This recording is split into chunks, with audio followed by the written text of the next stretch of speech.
Yes? Yes, I would like extra cheese on that. And some of your finest sausage. Please have it delivered to number 10 Downing Street. Yes? Yes, thank you. Goodbye. July 27th, 1940.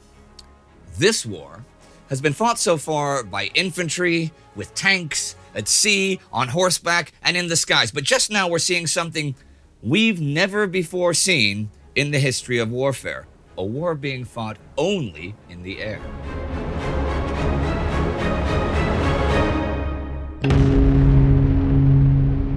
I'm Indy Neidell. This is World War II.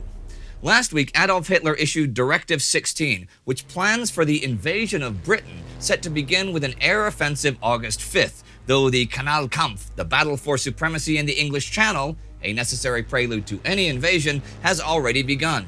There were sham elections in Estonia, Latvia, and Lithuania, which returned Soviet-friendly governments. As this week begins on the 21st, all three nations request to join the Soviet Union. Also that day, at an OKH, that's German Army High Command, conference, Hitler repeats that Germany must prepare to attack the USSR. His generals prefer dealing with Britain first, but do not object. A few days later, Alfred Jodl, Chief of Staff of OKW, the whole Armed Forces High Command, tells his planning section that it will be spring 1941 and to get cracking.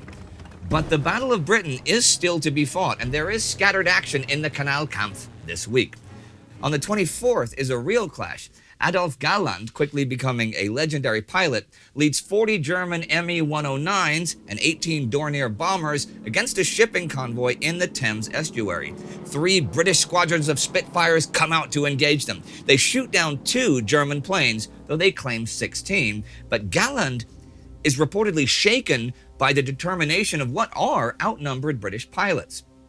He berated his own pilots after they returned for their reluctance to attack the Spitfires, and began to suspect that the battle ahead would not be as easy as the Reichsmarschall had supposed. The following day, Albert Kesselring's Luftflotte II attacks another convoy in the Dover Straits with help from light naval units.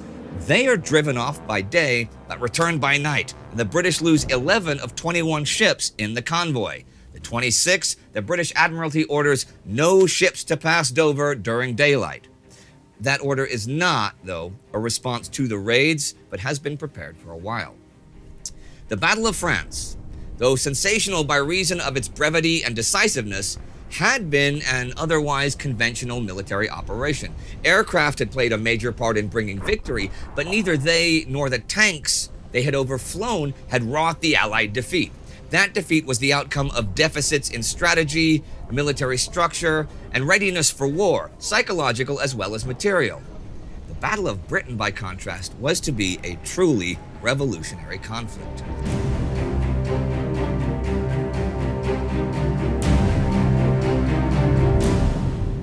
People have been flying airplanes for nearly 40 years now, and flying during wartime since the Italians took to the skies in Libya in 1911. But using aircraft alone as the means to break the enemy's ability to resist without the support of an army, this is genuinely new.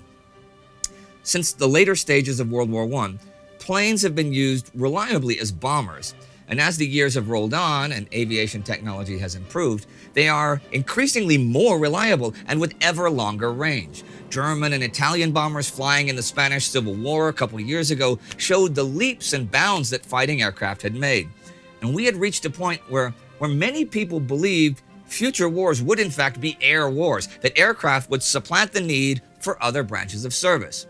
While that's not entirely what Germany is doing here, as I talked about the past 2 weeks, it's still far further in that direction than anyone has gone before.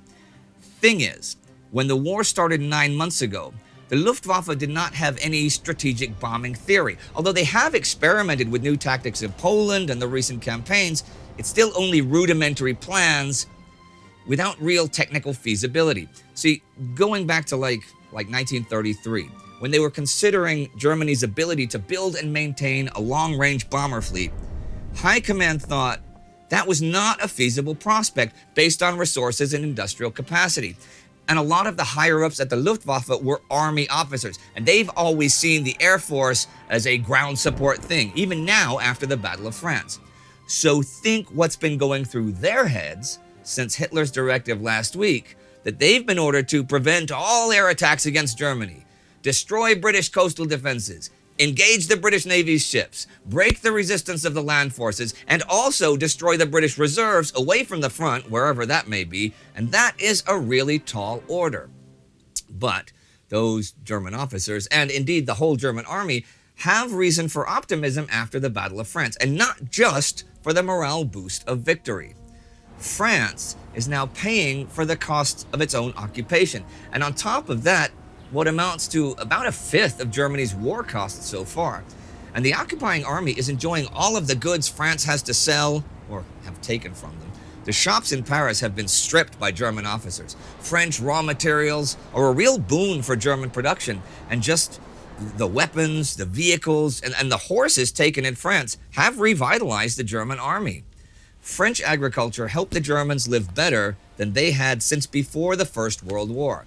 The French daily ration of meats, fat, and sugar had to be reduced to around half that of the Germans.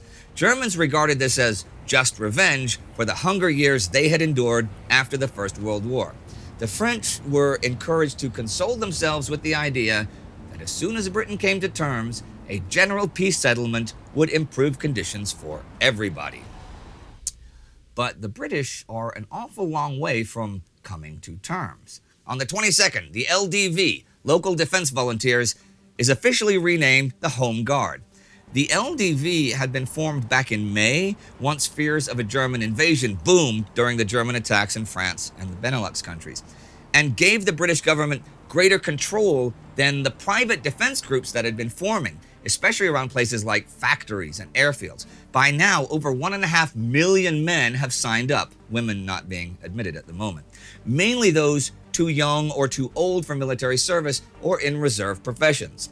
The 23rd, the British purchasing mission in the US makes a deal to be allowed to buy up to 40% of US aircraft production. Of over 33,000 aircraft being made in the US, 19,020 will remain there, and 14,375 delivered to Britain.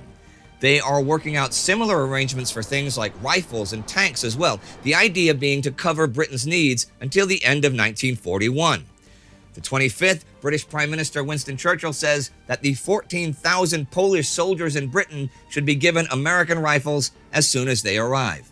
There are also 4,000 Czech, 3,000 anti-Nazi German, 2,000 French, 1,000 Dutch, 1,000 Norwegian, and 500 Belgian soldiers training in Britain. Numbers courtesy of Martin Gilbert. The United States this week also prohibits exports of oil and metal products unless they're under license to countries generally outside the Americas. This is seen by many as anti-Japanese, mainly because of the Japanese need for fuel imports.